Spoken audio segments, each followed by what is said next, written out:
Happy New Year. We will again. We will wish you Happy New Year again on Monday because we recorded that episode before this episode. But you'll actually see this episode on Friday. So yeah. This is actually our first show back with John and with Peter, all three of us together in the new year. Empty walk. And I had thought hoped you forgot about that thing. No. T-Walk is right there.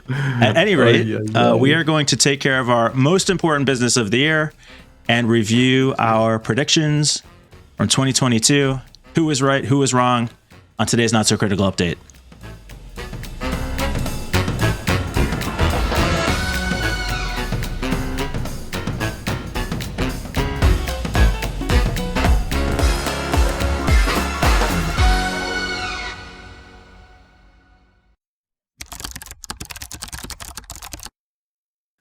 I think the only one who really was right probably was Peter. So let's do his last. Then he can declare victory and try to beg people for pizzas or whatever. Yeah. Prediction is not a bet. Wait, do you have my predictions pulled up? Because I don't fucking remember. I do.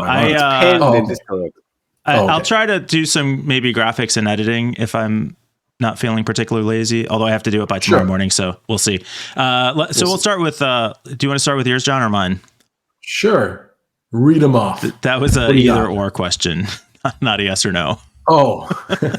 You were very close on one of them, though. That was close. Yeah, do me.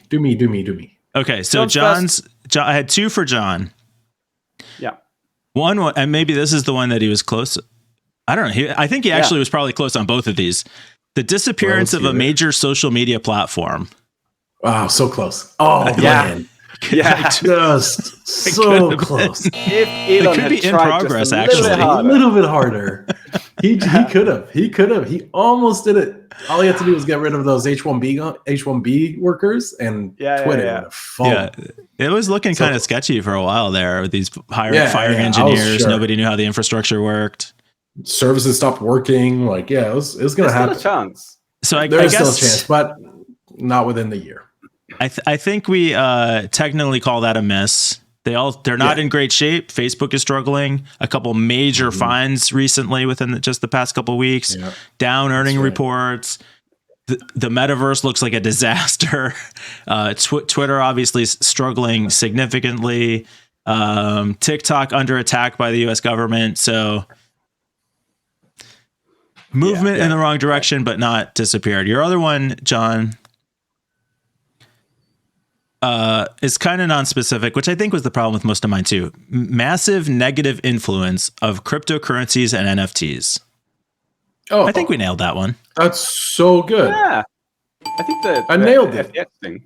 Yeah. SBF kind of pulled you out at the Sam Bankman-Friedman kind of pulled you out at the last second, maybe with put you over the edge. Yeah, I'd say so. That's a win. Yeah, I think so. I think you got that one. And NFTs really pretty much died in 2022. Excellent. What's your address, John? Just give me here. I'll get it ordered.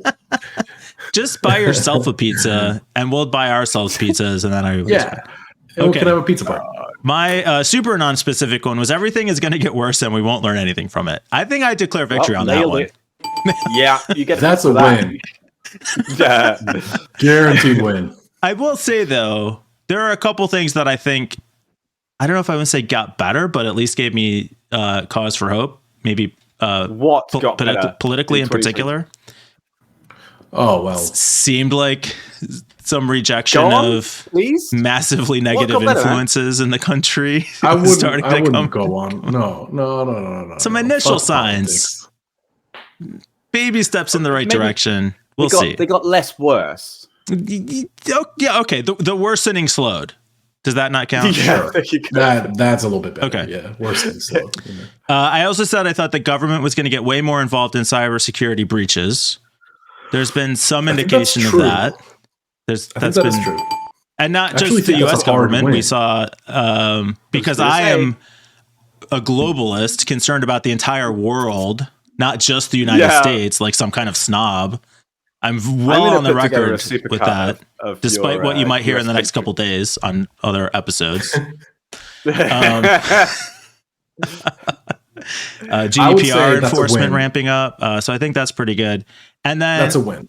So close. I predicted we'd have 2,500 subscribers by the end of the year. We're almost there. In fact, what's our number right now? Is like we've got to be just right on the borderline. I think I'm just going to look it up in real time here because we could have got it's 300 that's right, 369 right now. So nice. Close. Wow. Amazing. So close. All we're missing is a 420 there, but so close. My God. So Jesus. Close. Almost nailed it. I am not deterred. I will persist. There. Okay. So Peters, I think did you add this one late or were you just mocking me? One of yours was 10,000 subs by the end of the year. No, I actually thought 10,000 subs at the end. And it just feels you thought I was underestimating then? Yeah. I thought you were underestimating. I think we can. Oh, okay. I remember saying I'm not going to put a number on it, and I said you guys are grossly wrong. But that's fine. Did you think we were too high, or did you think we were too low? Definitely too low. Way too low. Yeah. You just didn't want to go on the record with a number. Yeah, right. I got you. Exactly. I got you. I mean, statistically, you missed it by exactly the same amount that I did. I think is how math works. Yeah, that's exactly how math works. As an analyst myself. Yeah. I'll do this in descending order of correctness. Is that sure. right? Okay. So the other one is the first, and this I am a little on the fence on, the first cyber nuclear war. And we had decided that this wasn't an actual nuclear war. This was just the cyber version of a nuclear war. A nuclear war. And you had suggested that maybe Ukraine got us there. Make your argument. So I think it's come true. I think it came true really quickly, unfortunately.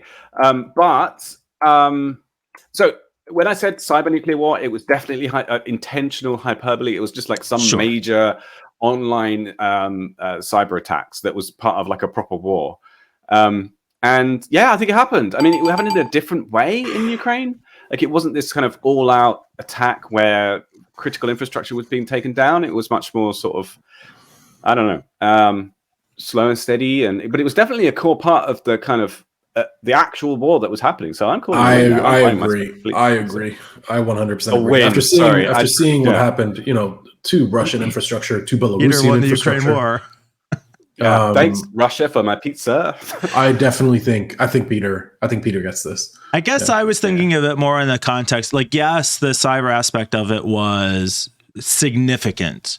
When I was thinking of more of like the intense direct impact, though, picturing like infrastructure being taken down across the board or like something more major. Well, so I think if you use one example that comes to mind is when Ukrainian hackers took down, I think it was the Belarusian railway. Yeah. All of it. To stop Russian soldiers traveling across it. That to me, it's like, this is huge. And that was just one of hundreds of wins.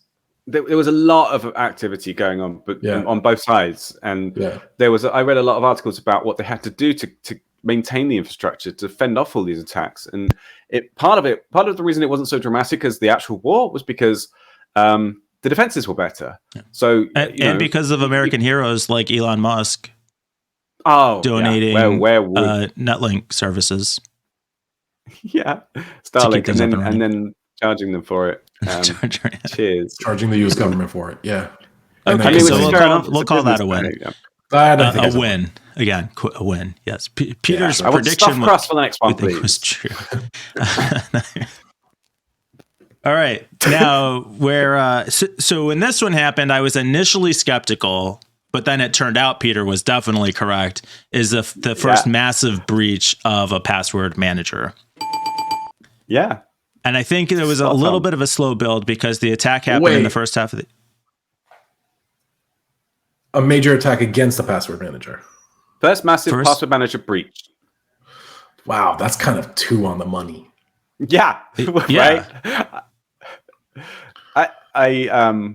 I'm disappointed I was correct, to be honest. But LastPass are fucking idiots. Wow, you nailed it. Yeah, so many bad things that they did. So they got breached. They didn't really tell people about it. Then they got breached again from the people who used that information. Then it comes to light that they were improperly encrypting their passwords, which they're a fucking password manager. Jesus, come on, guys.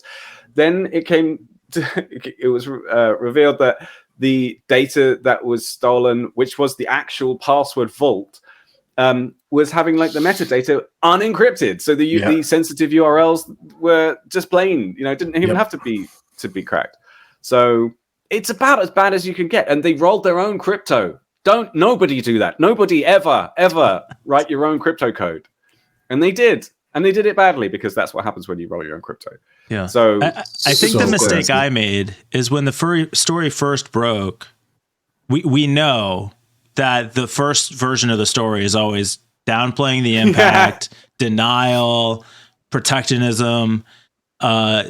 It's not as bad as it could be. We really headed it off. We think we're fine. Then we got round 2 that was like, oh, well, maybe they got some admin credentials. They might have got some access to some systems they weren't supposed to.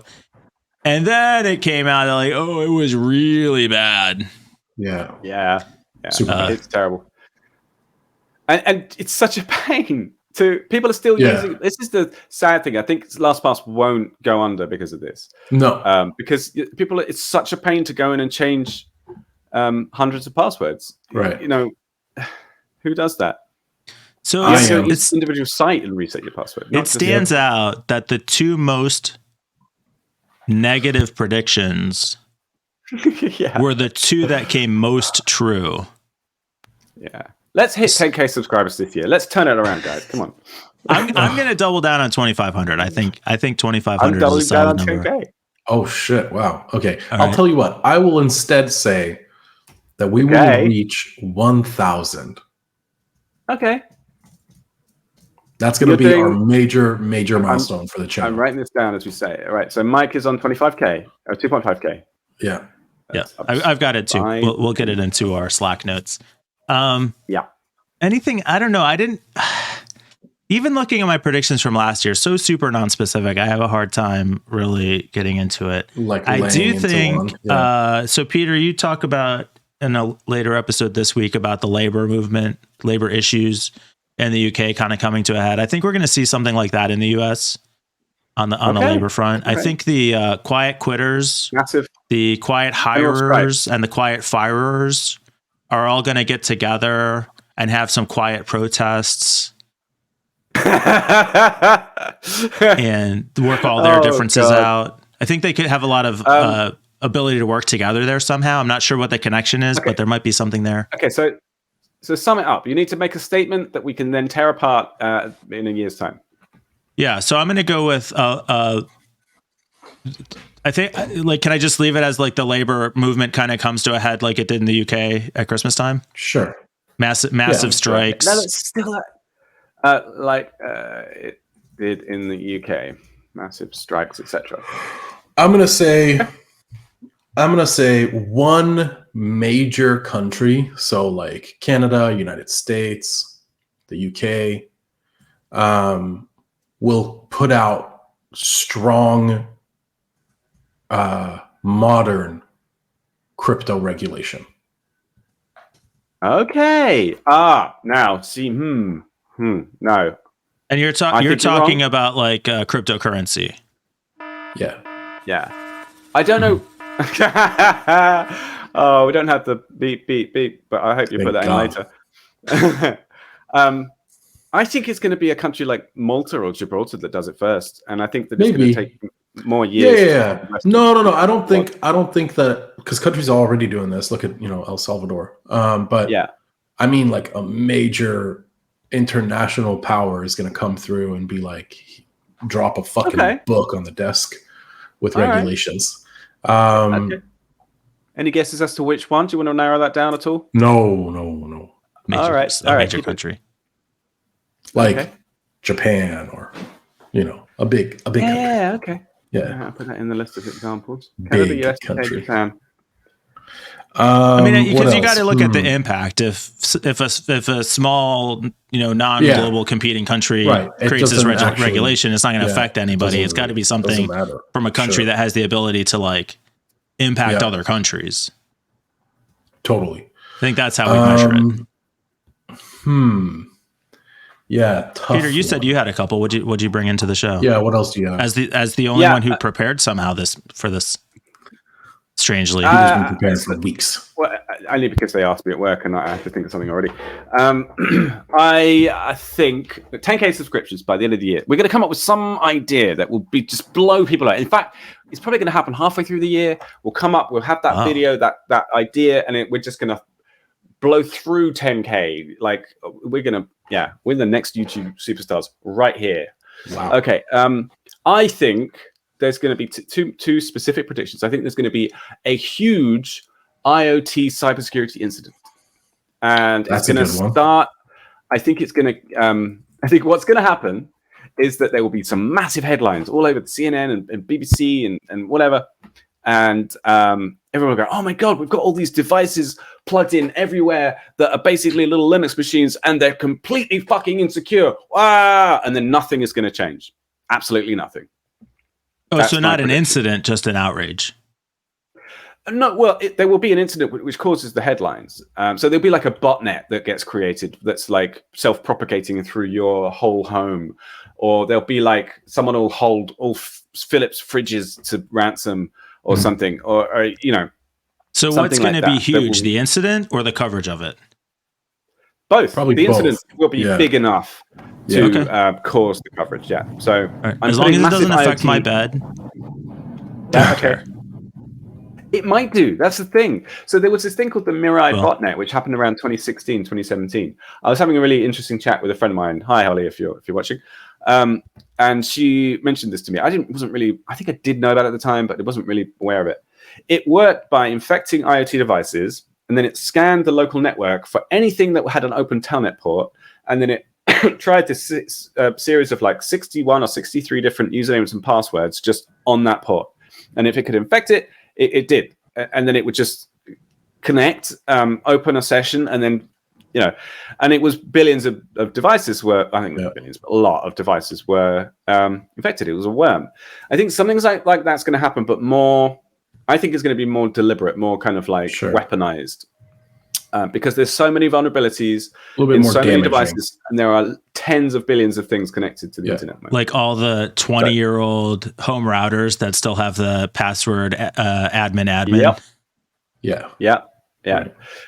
The thing is, we all know this stuff, but there's no one who's really been malicious and gone and like full on taken advantage of it. Which leads me to my second prediction, and it's. I actually was thinking of this, and then I saw this article, and I was like, yeah, like that. Maybe I'm too late to predict it.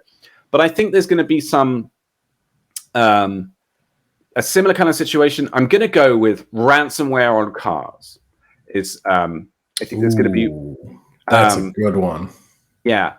I think we're going to see ransomware on cars where they'll refuse to start unless you pay some Bitcoin somewhere, or it'll either be like individual-based or like holding a whole company to ransom, like Toyota's new EV cars have a particular flaw where they will get the money out of Toyota rather than the drivers. But it will be widespread and big, and yeah, that's so ransomware on cars. But I think that's a good one. Yeah, you're good at this, Peter. Well, I hope I'm wrong. The thing is, so there was an you article spend all day looking at all these worst case scenarios, so it's. You have an unfair advantage, really, in predicting terrible things. I kind of do. But so what happened recently, in the last couple of days, I found an article by a guy, Sam, I forget his name. We should have done an episode on it.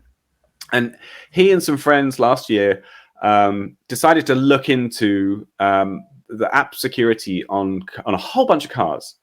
And what they found is absolutely crazy. Like in almost every brand of car, there were multiple, and they're all like, this is like the kind of web security vulnerabilities from 2010. You know, because SQL injection. Cars are internet connected.